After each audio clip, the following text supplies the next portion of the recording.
Been changed. There's nothing stock on it anymore. But this thing's dangerous, man. I don't. Might have messed up on this purchase.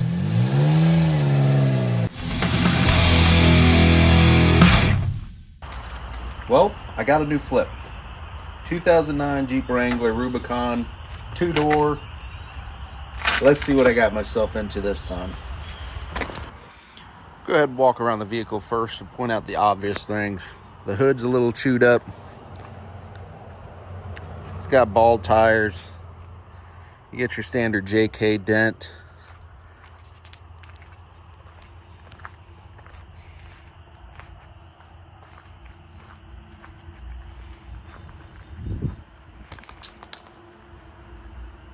Other than that, it seems to be clean on the exterior. This thing does have some upgraded suspension components as well as steering components. I did check the frame before purchasing. As you can see, no rust up along the frame.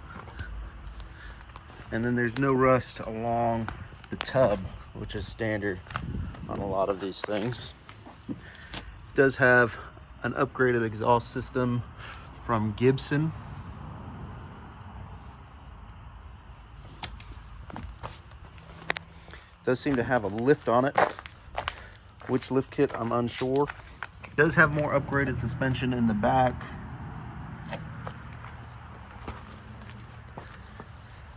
Rock bars. Again, no rust along the frame, which is good. Still got a skid plate on it.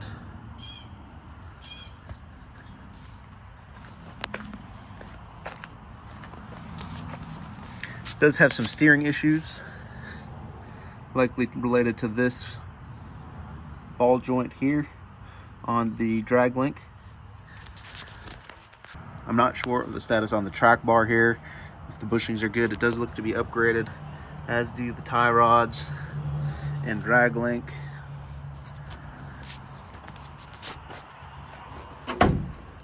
This does not ever seem to have a winch mounted on it. Getting into the engine bay, this is the V6.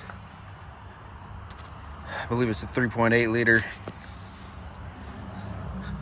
She's a little dirty. Does have an oil leak coming from this gasket down here in the valve cover gasket. Belts look to be new, tensioned well.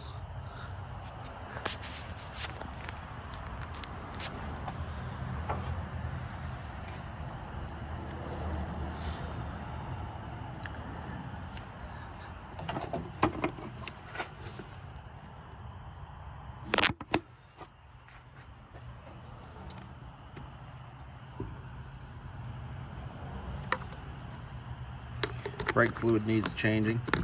Typical. Every car I seem to buy has brake problems.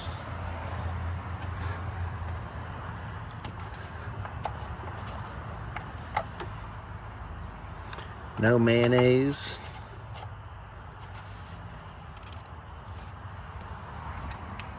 Cool. That's the engine bay. Moving inside, we've got your standard Jeep interior. They've taken out all the carpets and are running bare metal floors. Got your seat covers. This one seems to be in good shape. This one has some tears on the driver's side. Got your manual upgraded head unit.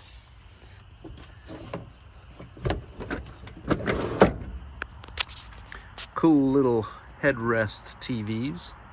Not sure how these are connected, but I'll figure that out as we're going through it. Back seats, a little torn on the back, but the bottoms and the actual part itself seem to be in good shape.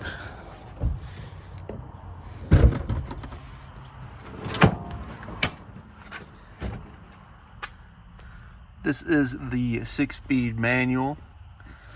Gotta have a manual. Moving into the trunk, I did purchase this in the rain, so I did check the soft top. No leaks, did not get wet in here. Again, no issues with rust back here either. Huge positive. Toolkit is missing. This is the cable for the air conditioning.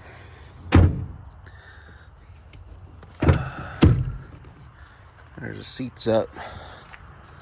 Does have some cool little strap bags to it.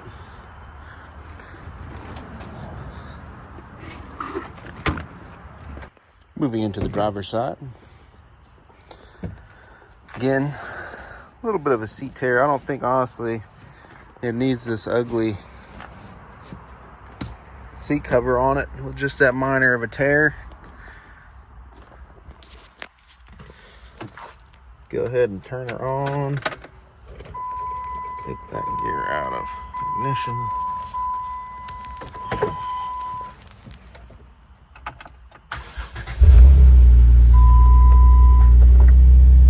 All right, needs an oil change, check engine light, ABS light, traction control light. 196,000 miles. How about that, huh? Let's take a listen.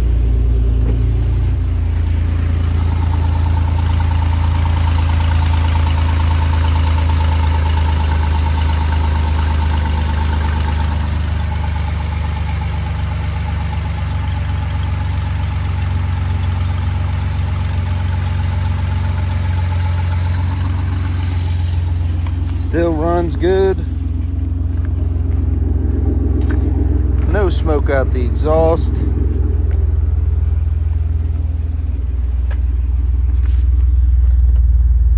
That check engine light, I did scan it. I'll insert a clip here. It was for the evap system P0440. I tightened the gas cap. I guess I can try and clear it now. See if it comes back. When I worked at O'Reilly's, that fixed it 99% of the time, or just getting a new gas cap. I think I will take these seat covers off. They're pretty ugly, and I don't think they add much to the value of it. Yeah, I think it looks much better without those things on there. Looks like that did resolve the evap system. I'm gonna have to take this thing to a O'Reilly's or something like that to get the ABS code scanned. He did say that the ABS light came on when he did the hubs, because he did do, and you can see this does have new ball joints. This passenger side U-joint seems to be clicking. It doesn't feel like there's any play in it though. Oh yeah, there is. That clicks. This end is a little messed up, and then it just has some really sloppy steering. So I believe it's this, and you can see this shock is completely blown off. The Fox steering stabilizer, I have to get another one of those put on, and then I'll cut you a clip here of me shaking down the suspension, so that way you can take a look at what I'm dealing with on that side.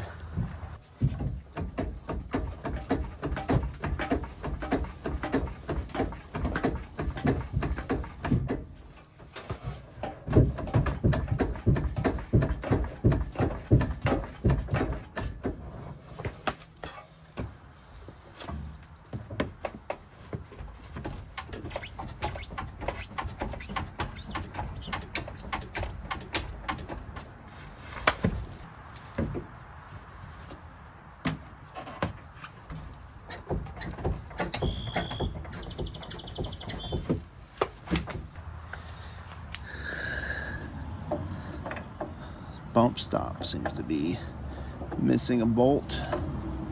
It's supposed to be stuck down like that one is. It's got a bolt. It's missing a bolt, so we'll go over what I bought this for. So I got this thing for $5,500. Was that a good deal? No idea. ChatGPT told me it was. So I bought it. I listened to ChatGPT. Let's see if I can blame him for any financial irresponsibility I may have.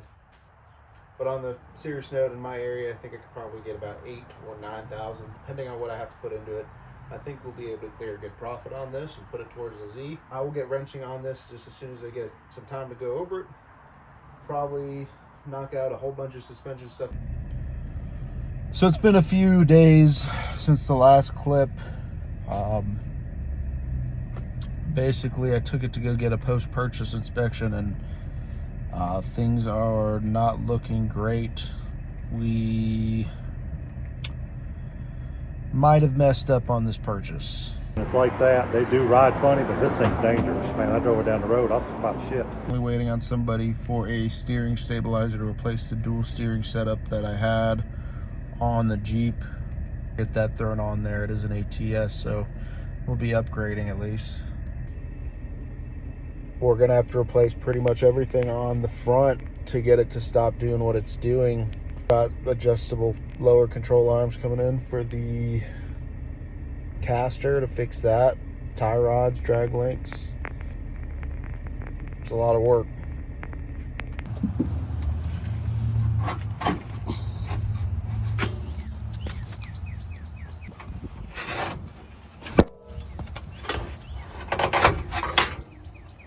So the tie rods do look to be loose. Drag link seems to be loose, and the toe is out, so it's causing it to kind of waggle everywhere. They said they won't work on it because it is aftermarket stuff. So I've got the drag link and the tie rod bolts loosened up. This one's loosened up, and then I'm working on the drag link back here. I'm going to go ahead and get these fully loosened up, and then I'm going to grab my ball joint popper, tie rod unpopper, and I'll get back to you shortly. All right, got my tie rod popper. I've had this a while. I used it on a 1978 or so Honda Civic in my mom's backyard. Gonna go ahead and use this on the Jeep. Get these tie rods and the drag link popped out. Hopefully it's pretty painless. It was pretty painless to get these things off, so hopefully the process continues.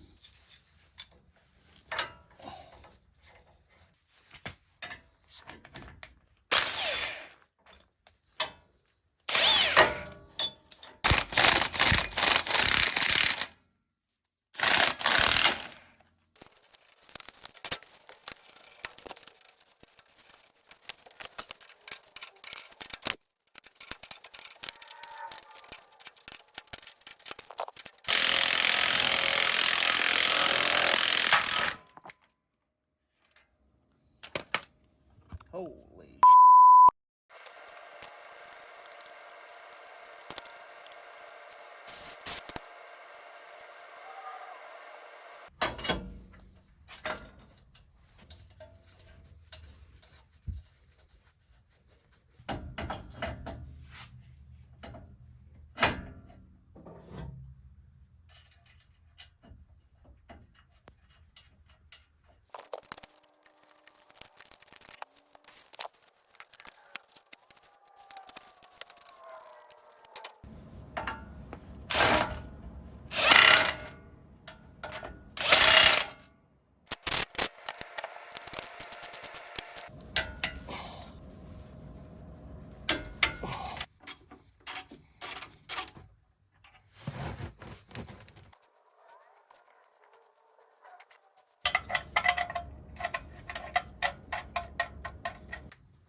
So it's been about a month since the last video. I'm waiting on a front drive shaft to fix a clicking issue that we've got going on in four-wheel drive and two-wheel drive. It looks like the boot got ripped going into the transfer case from the front axle. That should be here today. I do have the car listed. It's been up for, I want to say, about 2 weeks. I've got some good pictures that I'll insert here. And then, I mean, I've had maybe 2 people reach out about it. It doesn't seem to be generating too much interest right now, so maybe the Jeep was a mistake. We'll see how it goes. I've got one guy that constantly sends me a message saying, 6,500, bro, take it, 6,500.